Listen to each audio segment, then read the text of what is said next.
you can't just come in when you're motivated, right? Because that motivation subsides, and then long after that motivation kicked in and that feeling with that motivation goes away, guess what? That's called discipline. So discipline has to take over at some point.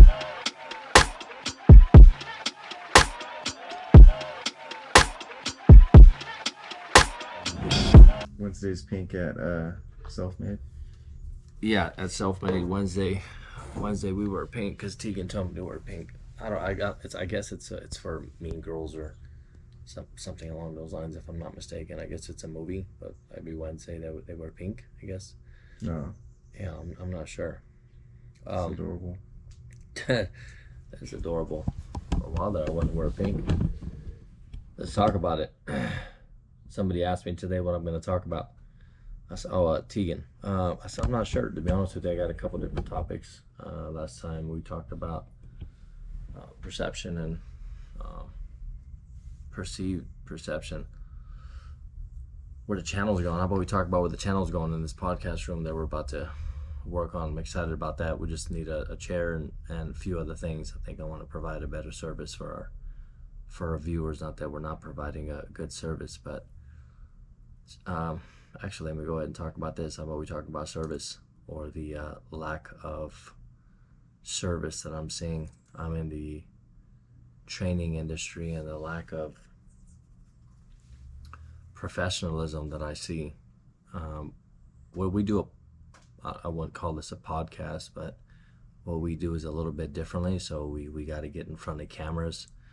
I think the cameras and the phones are very helpful.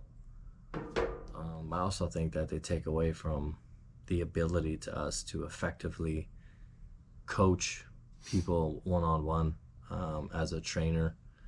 So I've been doing this since 2011 free. And then prior to that, I was doing this in prison, and I was using inmates as, I don't want to use the word guinea pigs, but that's for the most part. I wasn't experienced. Like, I was very, very enthusiastic about training, and in prison you train much differently. So we use our body weight, we use humans, we use bars, we use dips, we use push-ups, we use water bags. I got a video talking about prison workouts compared to workouts here. And in 2011, Instagram just formed. And I remember being on Instagram, and I had Facebook. I learned about Facebook, and I didn't really understand how this would help. And then texting was fairly new for me, so I didn't understand why you would text. Why not just pick up the phone and call somebody? Same. And then I got in the training industry, and not too many phones were out, right? Because if your phone is out, or if you're videoing and you're a trainer, I don't believe you can effectively give somebody the time that they actually deserve, because they're paying for undivided attention. Let's see, 2012, 13, 14, I was a manager. I remember specifically sending out an email to all the trainers letting them know that you can't be on your phone while you're with a client. I just don't feel like it's a good service. I got a little bit of pushback, but sometimes we use these phones and we use media as it's not a limb. And then 2015, 16, 17, I go to Lifetime. I noticed a few more people on their phones. They'll check their messages or put it back in their pocket. And then with the iWatch, it makes it a little bit easier. So the iWatch isn't that much better, but it's very, very effective. You can check messages, get back to it. I do it.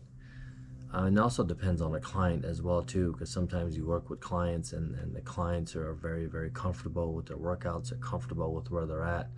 So it is on a case-by-case basis, but at no given time should you be on your phone to utilize your clients, my opinion only, as marketing methods, especially when people are dropping weights on clients, when accidents can happen.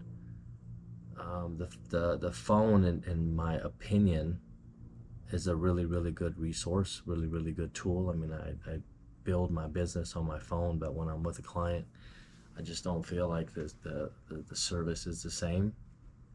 To each his own, but I'm in an industry where marketing is very, very important. We're in 2025 and we use our phones for everything. You walk into a gym and there's tripods everywhere. Like everybody's taking a picture of their bicep, same exercise. I'm like, it's the same bicep that I've seen, same exercise that I've seen, triceps, glutes. It's same movement. And I don't know if it's just habit or if it's appropriate. I go to restaurants, I go to raves. I mean, we're on our phone, so this creation, the technology that we have and the ability that we have with phone, I think it's good, but I also think it's taken away from the human interaction and human connection that we used to have. How does this affect our business? I think it affects personal training business because the connection just isn't there anymore. Clients fall off, they're constantly on their phone. Like clients are also on their phones a lot more, I notice as well too. So the barrier of entry, as I like to call it, as a trainer, you set the tone for your client. You set the tone that whether or not they're going to show up late, if they're going to pay you on time, if they're going to be late. We set the tone for the client so that they can have consistency and so that they can see what a good example looks like.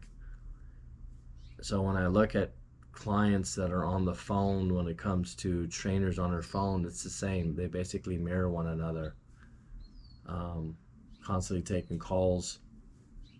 This service that we're providing, I have noticed that it has tremendously diminished. It's not the same. Service isn't the same. We put an emphasis on making sure that we publicize people's success, whether if it's a success or not. Nowadays, it's a success just because if you get to the gym, but you still look the same. Last I checked, you still want to look and hopefully feel much different at some point, more than when you originally came to the facility. But nowadays, I see more and more people not really training as hard. It's more of a publicity stunt than it is to actually get results. And when you see somebody working out hard, it's almost like shocking. Like, oh my God, are they okay? Should we go check on them? And I think to myself, like, it's supposed to hurt. Last I checked, you got yourself in a specific habit. You look a certain way, whether you're excess body fat, you're not as strong, you're in a lot of pain. You hire a coach, a trainer. This trainer's on his phone all the time.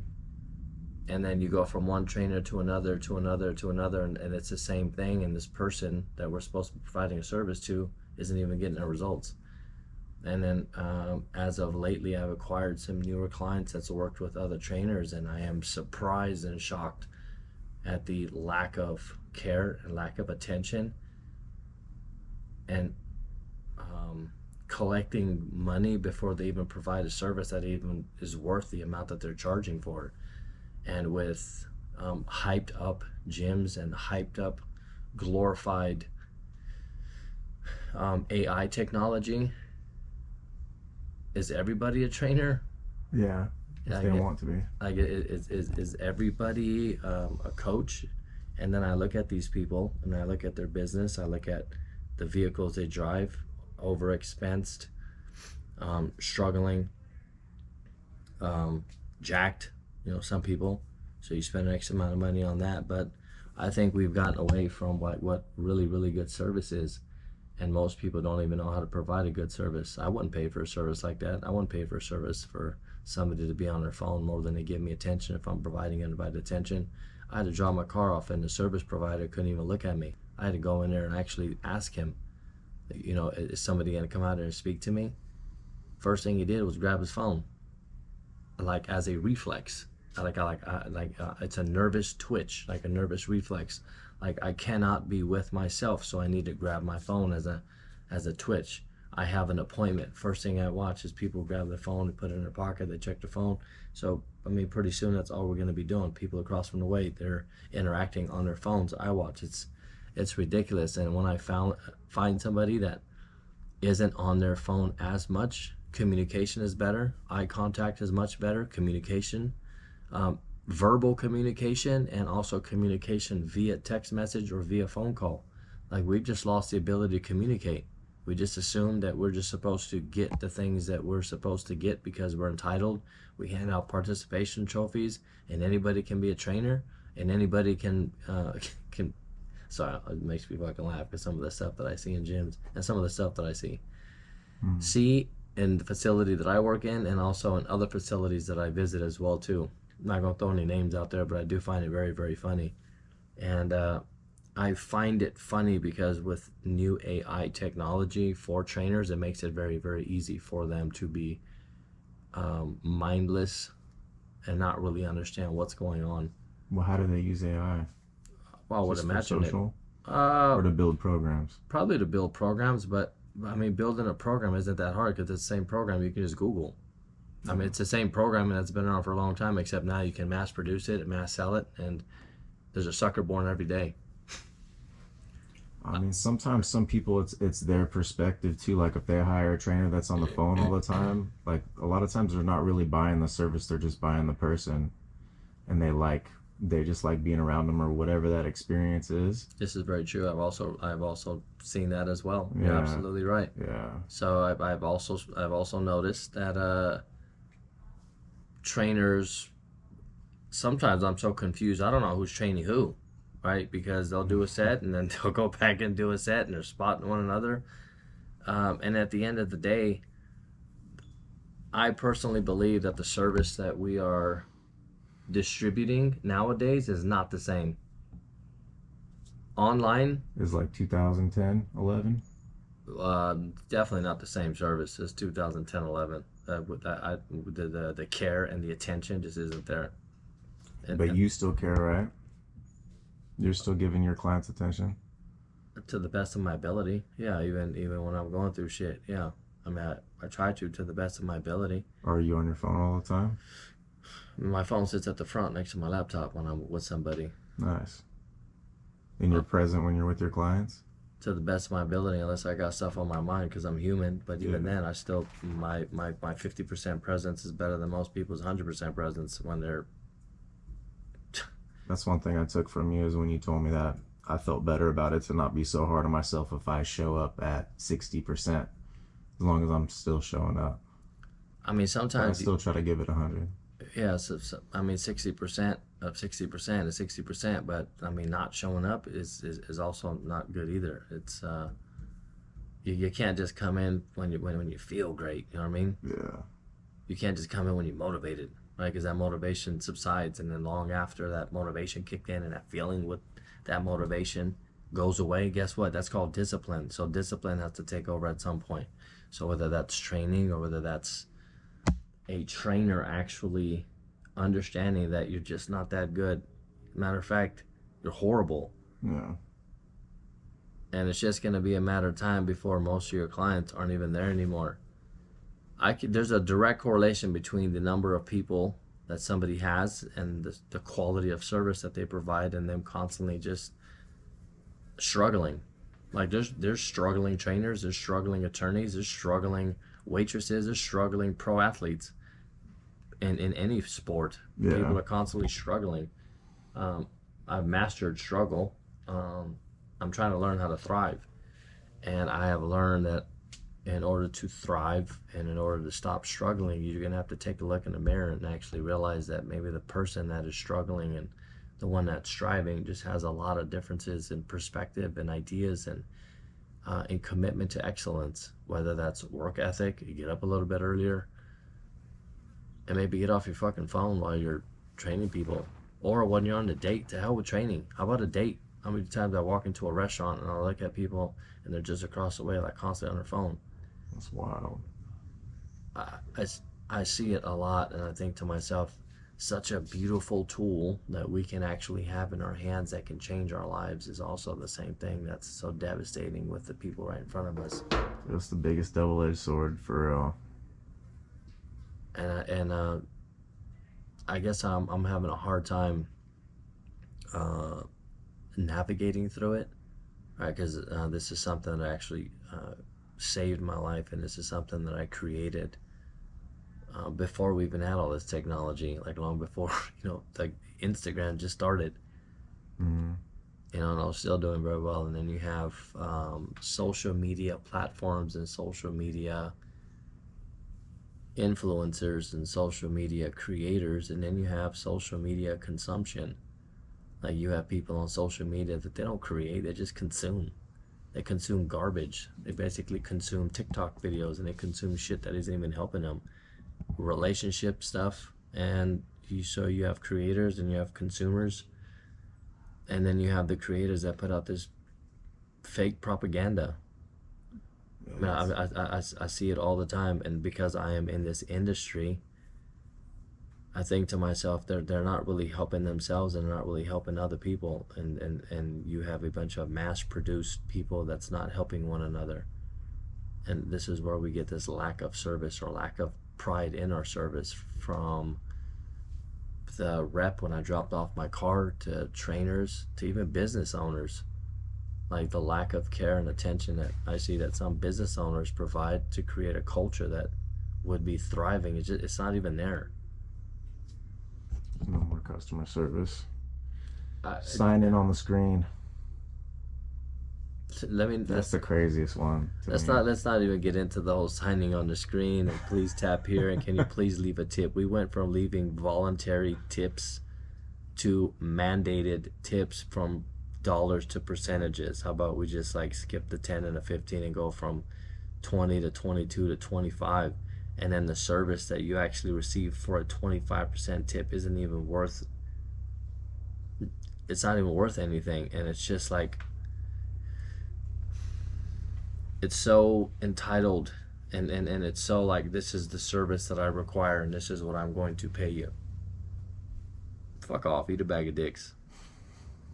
Like, I'm sorry, like if you're providing a service and it's good, then charge that service, but don't expect to receive above and beyond for a service that was provided on a fucking screen through AI.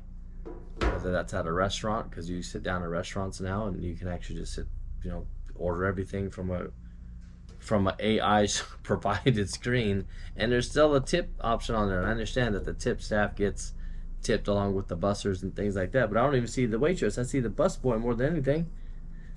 It's just, it's wild. It's in Starbucks, same thing. Dollar, just you're just talking to me. You didn't make my drink. It's fascinating, and I understand these are just probably ways to get more income from people because it is a little pricey to live in California, I guess. I don't know. I still think it's bullshit. Moral of the story, I don't even know where all the service went. It ain't that good anymore. And I thought that it was just in the training industry, but I even talked to Carla about it. Her profession, and we all see it. So when you do retrieve a phenomenal service, make sure that you actually let that person know. There's a difference between a phenomenal service and a service that just doesn't even warrant money, let alone a tip. So here's the tip.